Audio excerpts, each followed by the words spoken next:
Hi everyone, welcome to my kitchen. In today's recipe, I'm going to show you how to make a Paruppu Usli. It's a very traditional and South Indian dish where toor dal is soaked and ground into a coarse, thick mixture and then steamed and then tossed in asafoetida, curry leaves and cooked in gingerly oil, which adds in a lot of flavor.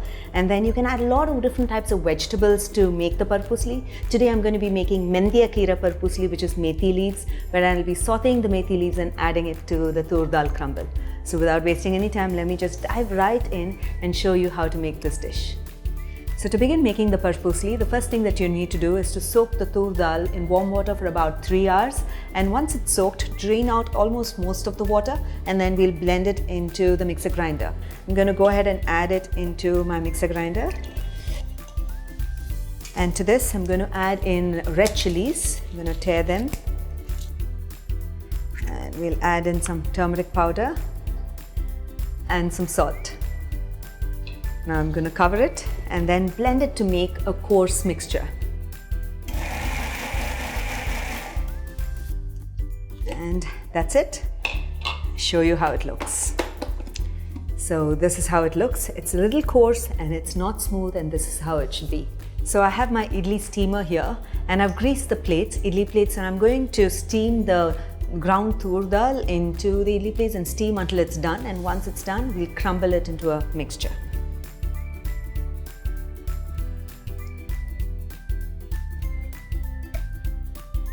So I'm going to cover this pan and then steam it on high heat for about 10 minutes until you notice that it's all become like a nice soft idli. So the dal has been steaming for about 10 minutes on high heat. Notice how beautifully steamed it's become. It's nice and fluffy and the dal has actually become beautiful idlis. At this stage, turn off the heat and I'm going to show you the next step of how to put the entire Paruppu Usli together. So the first thing that I'm going to do is to saute the methi leaves, which is the Menthia Keerai. So for which I'm just drizzling in some oil and a preheated pan, and then I'm going to add in the chopped methi leaves and I'm going to saute it until it becomes lightly soft and tender. And once it's soft, I'm just going to keep it to the side. Similar to this, if you want to add other vegetables, you can add chopped carrots and beans and capsicum and roast it with a little bit of salt, sprinkle some salt and water, and then pan roast it on the tawa, and then you can have a carrot, capsicum and beans Paruppu Usli. Okay, so I'm just going to sprinkle some salt over this, just a little bit, and we'll give it a stir, and as soon as you see the methi leaves wilting, I'm going to turn off the heat and keep it to the side. That's it. The methi leaves have wilted because it's going to get tossed along with the dal again. So I'm just going to let it be and let the fresh green colors remain. I'm going to turn off the heat. So into my preheated pan, we'll add in the oil.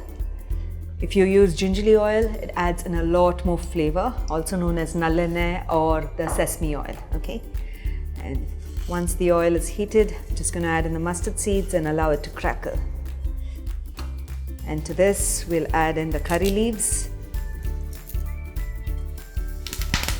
And one of the most important flavoring ingredients for the Paruppu Usli is the perungayam, and it's very important to use. I love the SSP perungayam that I'm using because it has no Arabic gum in it, and if you just add a few pinches, it's really strong. So that's what I'm going to do.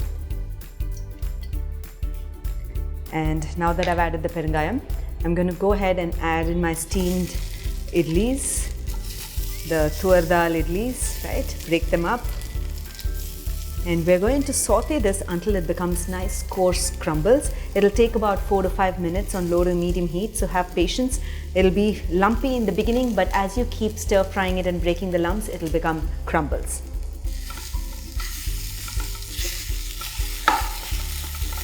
So I'm just going to keep breaking them, and as the moisture keeps evaporating, it'll keep forming crumbles. Okay, so it'll take a few minutes.